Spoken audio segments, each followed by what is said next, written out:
اور عورتیں چھوڑ جائیں وہ اپنی عورتوں کے حق میں وصیت کر جائیں کہ ان کو 1 سال تک خرچ دیا جائے اور گھر سے نہ نکالی جائیں. ہاں اگر وہ خود گھر سے چلی جائیں اور اپنے حق میں پسندیدہ کام یعنی نکاح کر لیں تو تم پر کچھ گناہ نہیں، اور اللہ زبردست ہے، حکمت والا ہے. اور مطلقہ عورتوں کو بھی دستور کے مطابق نان و نفقہ دینا چاہیے، پرہیزگاروں پر یہ بھی حق ہے. اسی طرح اللہ اپنے احکام تمہارے لیے بیان فرماتا ہے تاکہ تم سمجھو.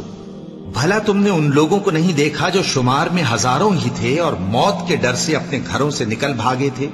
تو اللہ نے ان کو حکم دیا کہ مر جاؤ، پھر ان کو زندہ بھی کر دیا. کچھ شک نہیں کہ اللہ لوگوں پر مہربانی رکھتا ہے، لیکن اکثر لوگ شکر نہیں کرتے. اور مسلمانوں، اللہ کی راہ میں جہاد کرو اور جان رکھو کہ اللہ سب کچھ سنتا ہے، سب کچھ جانتا ہے. کون ہے کہ اللہ کو قرض حسنہ دے کہ وہ اس کے بدلے اس کو کئی گنا زیادہ دے گا؟ اور اللہ ہی روزی کو تنگ کرتا اور وہی اسے کشادہ کرتا ہے، اور تم اسی کی طرف لوٹ کر جاؤ گے.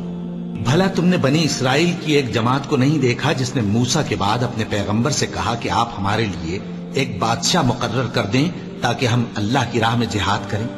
پیغمبر نے کہا کہ اگر تم کو جہاد کا حکم دیا جائے تو ایسا تو نہیں کہ لڑنے سے پہلو تہی کرو. وہ کہنے لگے کہ ہم اللہ کی راہ میں کیوں نہ لڑیں گے جبکہ ہم وطن سے خارج اور بال بچوں سے جدا کر دیے گئے. پھر جب ان کو جہاد کا حکم دیا گیا تو چند اشخاص کے سوا سب پھر گئے، اور اللہ ظالموں سے خوب واقف ہے. اور پیغمبر نے ان سے یہ بھی کہا کہ اللہ نے تم پر طالوت کو بادشاہ مقرر فرمایا ہے. وہ بولے کہ اسے ہم پر بادشاہی کا حق کیوں کر ہو سکتا ہے؟ اس سے بڑھ کر بادشاہی کے مستحق تو ہم ہیں، اور اس کے پاس تو بہت سی دولت بھی نہیں. پیغمبر نے کہا کہ اللہ نے اس کو تم پر فضیلت دی ہے اور بادشاہی کے لیے منتخب فرمایا ہے. اس نے اسے علم بھی بہت سا بخشا ہے اور تن و توش بھی بڑا عطا کیا ہے.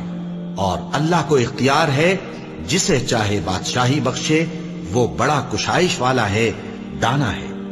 اور پیغمبر نے ان سے کہا کہ ان کی یعنی طالوت کی بادشاہی کی نشانی یہ ہے کہ تمہارے پاس وہ صندوق آئے گا جس کو فرشتے اٹھائے ہوئے ہوں گے. اس میں تمہارے پروردگار کی طرف سے تسلی بخشنے والی چیز ہوگی اور کچھ اور چیزیں بھی ہوں گی جو موسیٰ اور ہارون چھوڑ گئے تھے. اگر تم ایمان رکھتے ہو تو یہ تمہارے لیے ایک بڑی نشانی ہے. غرض جب طالوت فوجیں لے کر روانہ ہوا تو اس نے ان سے کہا کہ اللہ ایک نہر سے تمہاری آزمائش کرنے والا ہے.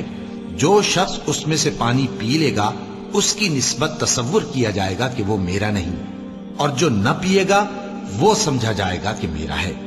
ہاں اگر کوئی ہاتھ سے چلو بھر پانی لے لے تو خیر. جب وہ لوگ نہر پر پہنچے تو چند آدمیوں کے سوا سب نے پانی پی لیا. پھر جب طالوت اور مومن لوگ جو اس کے ساتھ تھے نہر کے پار ہو گئے تو کہنے لگے کہ آج ہم میں جالوت اور اس کے لشکر سے مقابلہ کرنے کی طاقت نہیں. جو لوگ یقین رکھتے تھے کہ ان کو اللہ کے روبرو حاضر ہونا ہے وہ کہنے لگے کہ بسا اوقات تھوڑی سی جماعت نے اللہ کے حکم سے بڑی جماعت پر فتح حاصل کی ہے، اور اللہ ثابت قدم رہنے والوں کے ساتھ ہے. اور جب وہ لوگ جالوت اور اس کے لشکر کے مقابل میں آئے تو اللہ سے دعا کی کہ اے پروردگار ہم پر صبر کے دہانے کھول دے اور ہمیں لڑائی میں ثابت قدم رکھ اور لشکر کفار پر فتح یاب کر. تو طالوت کی فوج نے اللہ کے حکم سے ان کو شکست دے دی.